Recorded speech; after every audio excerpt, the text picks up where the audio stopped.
పశ్చిమాసియాలో ఉద్రిక్తతలు స్టాక్ మార్కెట్స్ను ముంచేస్తున్నాయి. చమురు ధరల భయాలు, విదేశీ సంస్థాగత మదుపరుల విక్రయాలు దేశీయ సూచీలను కుదిపేస్తున్నాయి. ఫలితంగా ఇవాళ కూడా మార్కెట్స్ భారీ నష్టాలతో ప్రారంభమయ్యాయి.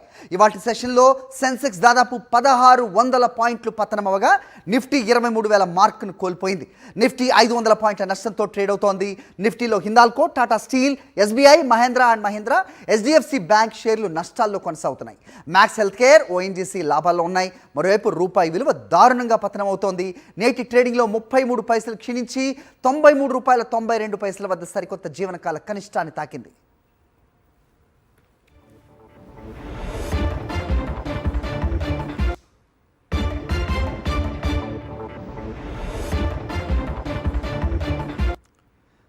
రైట్, స్టాక్ మార్కెట్ పై అనాలిసిస్ అనలిస్ట్ గీతానంద్ అడిగి తెలుసుకుందాం. గీతానంద్ గారు, గుడ్ మార్నింగ్ అండి. గుడ్ మార్నింగ్ అండి. సార్, ఏంటి వారం మొదట్లోనే దారుణంగా పడిపోయిన పరిస్థితి మనం చూస్తున్నాం. ఇది కోలుకునే పరిస్థితి ఎప్పుడు ఉంటుంది?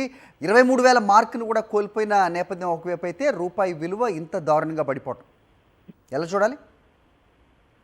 ఓవరాల్ గా మార్కెట్లు చూస్తే మరోసారి మనకి మండే రోజు బ్లీడ్ అయ్యి మార్కెట్లు గ్యాప్ డౌన్ తో ఓపెన్ అయినటువంటి పరిస్థితి మనం చూస్తున్నాం.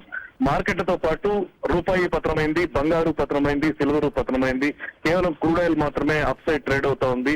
సో ఈ యుద్ధం ఇప్పట్లో ముగిసేటువంటి సూచనలు కనబడకపోవడం, యుద్ధానంతర పరిణామాలు కూడా ఆర్థిక వ్యవస్థను పుంజుకోవడంలో కొంత ఆలస్యం అవుతుంది. ఒకవేళ యుద్ధం త్వరగా ముగిసినా కూడా ఈ పరిణామాల్లోంచి దేశ ఆర్థిక వ్యవస్థ కోలుకోవడానికి కొంత సమయం పడుతుంది.